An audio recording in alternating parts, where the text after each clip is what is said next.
Elle a été mannequin et devenue l'égérie de Dali, a gravité dans l'entourage des Rolling Stones, de David Bowie, d'Andy Warhol. Ses albums se sont vendus à plusieurs millions d'exemplaires, mais aujourd'hui, c'est au théâtre qu'elle multiplie les succès. On la retrouve pour cette rentrée dans un rôle de De Funès au féminin. Voici maintenant l'invité des 5 dernières minutes. Et cette invitée, c'est Amanda Lear. Bonjour. Bonjour. Merci d'être avec nous sur le plateau du Trésor de France 2. Ça nous fait très plaisir de vous recevoir. Pour parler... Ça me fait plaisir, moi aussi. Pour parler de cette pièce qui va en intriguer plus d'un, ça s'appelle Lady Oscar. C'est au Théâtre de la Renaissance avec notamment Sébastien Castro, mais il y a beaucoup de monde sur scène aussi avec vous. Je suis bien entourée. Ça bouge. En fait, c'est vraiment une adaptation à la fois du film et surtout de la pièce mythique de De Funès. Racontez-nous. Vous avez raison de dire mythique. C'est vrai que Claude Magnier avait écrit cette pièce pour Louis de Funès. Ça a super bien marché. Il y a eu un fameux film ensuite qui en a été tiré. Et donc, on a demandé l'accord des héritiers de Claude Magnier pour, en fait, réécrire une nouvelle pièce en gardant uniquement la trame, la mécanique des valises, etc. de la pièce originale. Mais il était évidemment temps de complètement bouleverser les rôles, puisqu'aujourd'hui ce sont les femmes qui sont au pouvoir, ce sont les femmes qui dirigent tout, et donc du coup Oscar est devenue Lady Oscar. Ce qui doit être jubilatoire pour vous, c'est que cette pièce, elle a été écrite sur mesure, vraiment spécialement pour vous. Oui, parce que Guillaume Mélanie, qui avait déjà écrit pour moi avec Jean Franco Panique au ministère, me connaît bien maintenant, parce qu'on a joué Panique pendant 400 000 spectateurs. Oui. C'est un succès, et donc, incroyable, à force, il sait la façon que j'ai d'envoyer des vannes, de dire des vacheries. Et donc il m'a écrit, vraiment, il m'a concocté ça sur mesure. J'en suis très flatté. C'est évidemment beaucoup de travail, puisque je suis sur scène du début jusqu'à la fin. Beaucoup plus de textes que dans Panique au ministère. Mais ça fait tellement rire, et moi c'est un tel bonheur.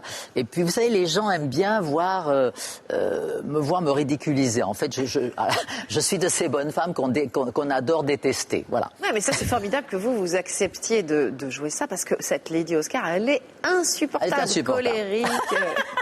Mais vous savez, j'ai été mannequin, donc j'ai fréquenté le monde de la mode, et j'ai souvent vu ces femmes... Parce que dans la pièce, il faut dire, hein, c'est une traîtresse de la mode. C'est Madame Je sais tout, c'est la papesse de la mode, elle dirige un groupe de presse, donc elle est toute puissante, elle est tout le temps mince, bien habillée, très snob.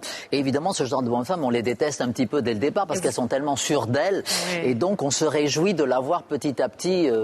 perdre les pédales, partir en morceaux, se désagréger devant le spectateur. Alors, on va revenir sur l'histoire en elle-même. Tout commence au moment où votre comptable vient vous demander la main de votre fille. On regarde l'extrait, c'est un moment crucial de la pièce. N'oubliez pas, en plus, elle vient d'arrêter de fumer, donc elle est très énervée. Voilà, on regarde cet extrait crucial de la pièce, on en reparle ensuite. Qu'est-ce que vous foutez encore là? Madame Barnier, j'ai l'honneur de vous demander la main de votre fille. What? J'ai l'honneur de vous demander la main de votre fille. Non. Si. C'est une blague. Ah non, pas du tout. Camille! Ouvrir. Clara! Sourire. Ça fait 1 an et demi que nous sortons ensemble. J'ai pas envie de... Ça ne va pas? Si, très bien. Clara, on vous a livré ça, c'est de la part de Nathan Martin. Mais... Oui, je me suis dit que ça vous ferait plaisir. Non, mais vous n'êtes pas net, vous, hein. Vous avez pas fini de décongeler. Camille! Oui? Dehors! Pour changer, je mets les fleurs dans l'eau. Oui, sinon j'allais lui mettre où je pense. Bon, vous sortez avec ma fille. Depuis 1 an et demi, on s'est rencontrés au défilé automne-hiver de Karl Lagerfeld. Comme par hasard, celui-là, dès qu'il peut foutre la merde. Oui, donc il y a plein de références au monde de la mode et de la couture. Alors, ça s'appelle Lady Oscar. Lady Oscar. Voilà, vous jouez le rôle que jouait Louis de Funès. Enfin, avant. J'hésite à me comparer à Louis de Funès parce que c'est vrai que c'est tellement mythique. Donc oui, mais j'ai envie de vous dire, décidément, vous jouez sur l'ambiguïté femme. Vous adorez ça, non? Oui, finalement. Louis de Funès est devenu une femme, là, et Oscar est devenu Lady Oscar. C'est vrai que c'est très rigolo. Moi, ça m'a beaucoup amusé l'idée quand on m'a proposé ça. Au départ, j'ai dit, attendez, je peux pas faire ce qu'a fait de Funès. On m'a dit, mais non, mais c'est une bonne femme maintenant.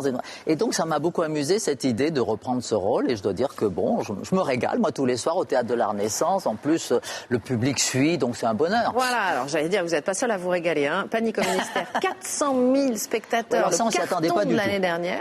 On s'y attendait pas du tout. Au départ, on était parti juste pour 2 mois, 3 mois. Mais dites-moi, c'est une super belle victoire pour vous, non? Ben pour moi, c'est une histoire d'amour qui a débuté parce que bon, après avoir fait les beaux jours de la télé italienne, vous le savez, la musique disco, tout ça. Là, j'avais vraiment envie d'autre chose et j'hésitais. Ça fait des années que j'y pensais au théâtre. On me proposait des trucs, mais j'hésitais. Et puis là, je me suis lancée avec un trac pas possible, vous imaginez. Bien sûr, oui, il a peur de la critique. Voilà. Et puis comme ça a marché, comme j'ai vu que les spectateurs aimaient bien, ben, ça m'a stimulé. J'ai dit, oh, ben oui, maintenant, c'est un vrai bonheur. Et là, je crois que je vais pas arrêter de sitôt. Hein. Alors justement, on me dit que vous avez déjà une 3e pièce qui est J'ai déjà prévue signé, oui. pour septembre 2012. Non, janvier 2013. Janvier 2013. Au Palais Royal, oui. Il y aura une autre pièce encore, toujours des mêmes auteurs, parce que je suis très fidèle, moi. Et j'ai trouvé des auteurs qui sont les nouveaux Barry et Grady. Ils sont extraordinaires parce qu'ils sont jeunes et ils suivent l'actualité. Et ils ont renouvelé un petit peu le boulevard. Vous voyez, C'est presque une nouvelle vie pour vous, quoi. Ah ben moi, c'est une nouvelle vie complètement. Enfin, très fatigante, hein, beaucoup plus fatigante que celle d'avant. J'étais dorlotée, moi, la télé, chouchoutée comme vous. Vous voyez, à la télé, on est toujours chouchouté. Moins ici qu'à la télévision italienne. Super bien payé et tout. Et puis là, je me remets en question, je me fatigue, je cours. En plus, physiquement, c'est fatigant parce que là, j'ai une scène de massage où j'ai un masseur qui me massacre dans tous les sens. Et donc, c'est fatigant, mais c'est formidable, c'est une récompense tous les soirs quand ils sont là, qu'ils applaudissent. Merci à vous, Amanda Lear. On le rappelle, Lady Oscar, une comédie de Guillaume Mélanie, mise en scène par Éric Sivagnan, avec Amanda Lear, Sébastien Castro, une belle troupe de comédiens. Ils sont formidables. Théâtre de la Sébastien Renaissance. Castrol, bon, le Nord 60, des comédiens formidables. À mon avis, vous êtes prévu jusqu'en décembre, puis ça va aller jusqu'en juin, cette histoire. Je pense qu'on va tenir pas mal de temps. Merci, Amanda Lear.